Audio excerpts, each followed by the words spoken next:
So ಒಂದ್ಸಲ ಇವಾಗ battery replace ಮಾಡಬೇಕು ಅಂದ್ರೆ 75,000 ರಿಂದ 85,000 ರೂಪಾಯಿವರೆಗೂ ಆಗುತ್ತೆ. ಸೊ ಎಲ್ರಿಗೂ ನಮಸ್ಕಾರ, ನಾನು ನಿಮ್ಮ ಮಾರ್ವಿ. ಸೊ ನನ್ನ ಜೊತೆ ನನ್ನ ಚಾರ್ಲಿ ಇದೆ. ಸೊ ತುಂಬಾ ದಿವಸ ಆದ್ಮೇಲೆ ಆರ್ವಿ ಮತ್ತೆ ಚಾರ್ಲಿ ಒಟ್ಟಿಗೆ ಬಂದಿದ್ದೀವಿ. ಏನ್ ವಿಷಯ ಅಂತಂದ್ರೆ, ನಿಮ್ಮ ಹತ್ರ ಓಲಾ ಸ್ಕೂಟರ್ ಇದ್ದು ಅದು ಯಾವ್ದೇ ಮಾಡೆಲ್ ಇರಲಿ, ಯಾವ್ದೇ ವರ್ಷನ್ ಇರಲಿ, ಯಾವ್ದೇ ಜನರೇಷನ್ ಇರಲಿ, ಸೊ ನಿಮ್ಮ ಓಲಾ ಸ್ಕೂಟರ್ನ ನೀವು ತುಂಬಾ ದಿನ ಚಾರ್ಜ್ ಮಾಡದೆ ಹಾಗೆ ಎಲ್ಲ ಬಿಟ್ಬಿಟ್ಟು ಎಲ್ಲ ಊರಿಗೆ ಹೋಗ್ಬಿಟ್ಟು ಎಲ್ಲ ಕೆಲಸದ ಮೇಲೆ ಎಲ್ಲ ಹೋಗ್ಬಿಟ್ಟು ಸೊ ಚಾರ್ಜ್ ಮಾಡದೆ ಯೂಸ್ ಮಾಡದೆ ಹಾಗೆ ಬಿಟ್ಬಿಟ್ಟು ಅಂದ್ರೆ ಬ್ಯಾಟರಿ ಎಲ್ಲ ಡೆಡ್ ಆಗ್ಬಿಡುತ್ತೆ. ಆ ಬ್ಯಾಟರಿ ಡೆಡ್ ಆದ್ಮೇಲೆ ಮತ್ತೆ ನಿಮ್ಮ ರೆಗ್ಯುಲರ್ ಚಾರ್ಜರ್ ಯೂಸ್ ಮಾಡ್ತು ಅಂದ್ರೆ ಚಾರ್ಜ್ ಆಗಲ್ಲ.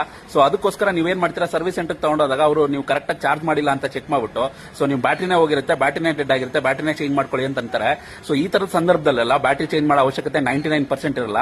ನಿಮ್ ಗಾಡಿ ಏನಾರ ವಾರಂಟಿ ಇತ್ತು ಅಂದ್ರೆ ಆ ಟೈಮಲ್ಲಿ ವಾರಂಟಿ ಕ್ಲೈಮ್ ಮಾಡಕ್ಕಾಗಲ್ಲ. ಸೊ ಕಂಪನಿಯವರು ಏನ್ ಹೇಳ್ತಾರೆ ಅಂದ್ರೆ, ಸೊ ನಿಮ್ ಗಾಡಿನ ನೀವು ಕರೆಕ್ಟ್ ಆಗಿ ಚಾರ್ಜ್ ಮಾಡಿಲ್ಲ, ಹಾಗಾಗಿ ಬ್ಯಾಟರಿ ಹೋಗಿರುತ್ತೆ, ಹೊಸ ಬ್ಯಾಟರಿ ತಗೊಳ್ಳಿ ಅಂತ. ಸೊ ಈ ತರ ಸಂದರ್ಭದಲ್ಲಿ ಬ್ಯಾಟರಿನ 99% ರಿಪ್ಲೇಸ್ ಮಾಡೋ ಅವಶ್ಯಕತೆ ಇರಲ್ಲ. ಈ ತರ ಪ್ರಾಬ್ಲಮ್ ಏನಾದ್ರು ನಿಮ್ ಸ್ಕೂಟರ್ ಅಲ್ಲಿ ಫೇಸ್ ಮಾಡ್ತಾ ಇತ್ತು ಅಂದ್ರೆ ಸ್ಕ್ರೀನ್ ಕಾಣಿಸಿರೋ ನಂಬರ್ ಗೆ ಕಾಂಟ್ಯಾಕ್ಟ್ ಮಾಡಿ. ಒಳ್ಳೆ ನಾಲೆಡ್ಜ್ ಇರೋ ಎಕ್ಸ್ಪೀರಿಯನ್ಸ್ ಇರೋ ಟೆಕ್ನಿಷಿಯನ್ ಇಂದ ನಿಮ್ಮ ಸ್ಕೂಟರ್ ಅಲ್ಲಿ ಡೆಡ್ ಆಗಿರೋ ಬ್ಯಾಟರಿನ ಲೈವ್ ಮಾಡ್ಕೊಡ್ತಾರೆ. ನೀವು ಯಾವ್ದೇ ಕಾರಣಕ್ಕೂ 75,000 85,000 ಅಂತ ಬ್ಯಾಟರಿ ರಿಪ್ಲೇಸ್ಮೆಂಟ್ ಗೆ ಖರ್ಚು ಮಾಡೋ ಅವಶ್ಯಕತೆ